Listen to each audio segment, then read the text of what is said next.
Well, as studios like Pixar and DreamWorks push their animated storytelling into more like mature and sophisticated directions, Illumination's lovable minions remain a throwback to the sort of chaotic slapstick days of Hollywood's like Looney Tune past. And in Minions and Monsters, they again bring their trademark crazy antics and gibberish talk and just unhinged mayhem, even as the series takes a slight detour into a new and, dare I say, more mature territory. It feels a bit different from like previous entries, begging the question, do we actually want a more mature Minions movie? Well, I have seen it, so let's talk about it.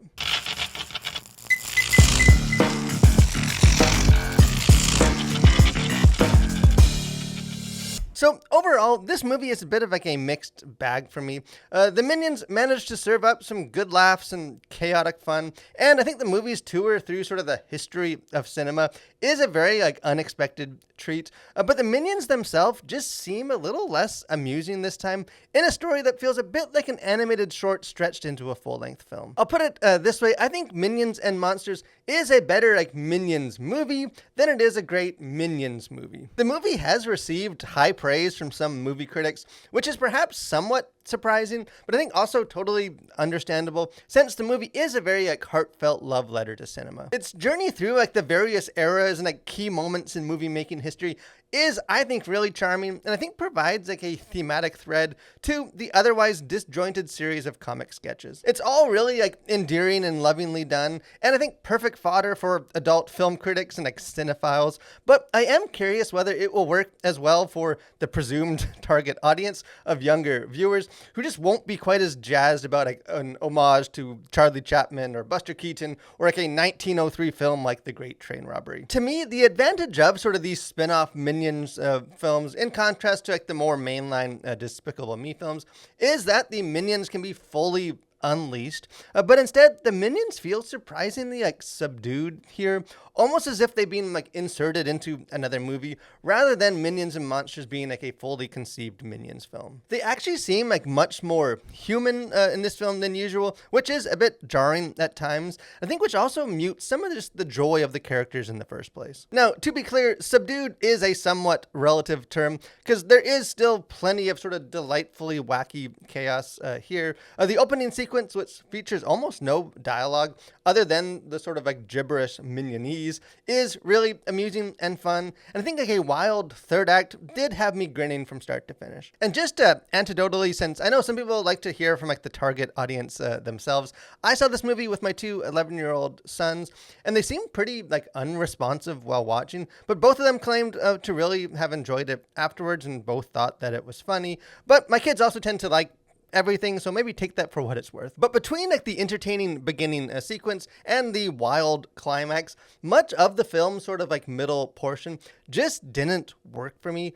I frequently found myself wondering like, where is this going? Where the film often appears to be like setting up a joke or some sort of crazy scene only to move on without much or really any payoff. And one of the film's new characters, a spacesuit wearing overlord named Dort, voiced by actor Jesse Eisenberg, is, to me, the worst culprit. He's just an annoying character that's never really as fun as the film seems to think that he is. And I think like, his excessive screen time just constantly brings the story to a screeching halt. I'll say too, I think from like a Christian perspective, the prominence of like magic is also noteworthy. I think as shown in most of the film's trailers, on several occasions, the Minions conjure up supernatural monsters from a spellbook to use sort of in their monster movie as a sort of case of literal movie magic. At the end, like, it is ultimately revealed that the entire movie has actually been sort of a in-world Minion-made film, and that like nothing on screen represents the real world, although like the end credits do suggest that perhaps the magic spellbook is real after all. And personally, as a Christian, I've just never been very bothered by stuff like this,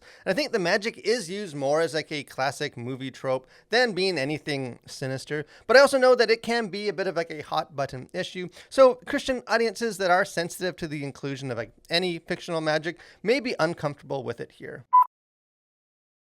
As far as content to consider, things going on the surface of this, for language, there is one surprising profanity in which a character says, "Get lost, you handsome," and then a word that starts with the letter B. Also, one of the minions' name is Dick, which is not like an uncommon name, but the film clearly uses it as a joke. For violence, most of the violence here is of the sort of bloodless Looney Tunes variety, although the most extreme case comes when a human queen is sort of inadvertently decapitated, which is a moment featured in most of the film's trailers.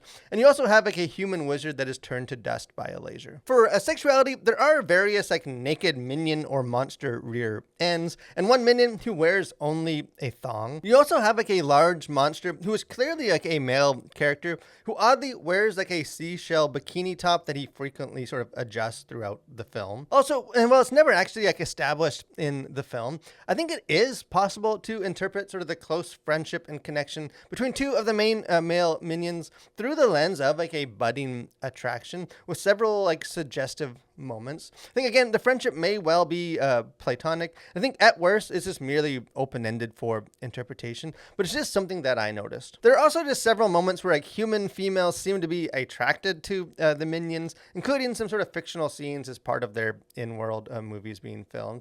And the only other kind of content thing is that in several scenes you do have the minions drink beverages that look like cocktails.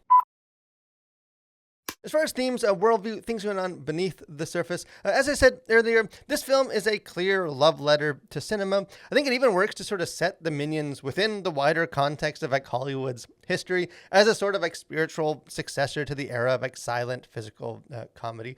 But I think like Minions and Monsters just shows the ways like movies can inspire and bring people together. As we know, the Minions spend much of their existence just sort of searching for their purpose and trying to find an evil new big boss to serve. But by the end, the movie that they create together sees these minions sort of banding together to defeat evil and like save people, which is just a stark contrast to their previous ambitions. Now, some Christians may take a cynical position and find it fitting that after a lifetime of looking for the evilest overlords to follow, the minions end up in Hollywood. But I think the film is also just a reminder of the positive role of cinema and like movie magic can play in our lives. The Bible says that Jesus taught primarily through parables, as we're told in like Matthew 13:34. I think there just is power in like a well-told story. And I think cinema is the area where many of the most impactful and like inspiring stories are being told these days. I think Christians may not affirm every movie that comes out of Hollywood, but I think we can celebrate just the beauty and gift of these cinematic stories at their best. Minions and Monsters also offers like a positive message just about creative community. The main cast of Minions feel out of place among their less like imaginative and like more pragmatic larger group. Not all of like the minions recognize or value their creativity, but they eventually find sort of strength in their smaller friend group, working together to like create a film. So I think whether applied specifically to like creative pursuits or merely swimming upstream of the crowd, there are definitely some positive takeaways for younger and I think older viewers here. So in the end, I commend Minions and Monsters for its attempt to be like a meaningful story about something more than just mindless minion slapstick, but I would have traded some of the classic Hollywood references for just a few more like laugh out loud or silly moments. Honestly, I never thought the day would come when I would want more Minion in a movie, but I also never expected that one of the best like tributes to classic cinema would come from the Minions franchise. Still, I think regardless of whether this film is among like the best or worst of the series, the Minions remain the Minions. I think as has been proven over and over and over, that's probably all that matters. But hey, I would love to hear what you think if you go see this movie. Maybe you take your kids. Don't be shy. Jump into the comment section. Let's have a conversation on it. If you haven't listened to, encourage you guys, subscribe to the channel, become a collider. Got lots of other movie reviews, got our Faith and Pop Culture podcast, got interviews, just other fun stuff. Would love to have you guys be a part of that. But most of all, guys, thank you for watching. Stay safe and continue to collide with your world for Christ.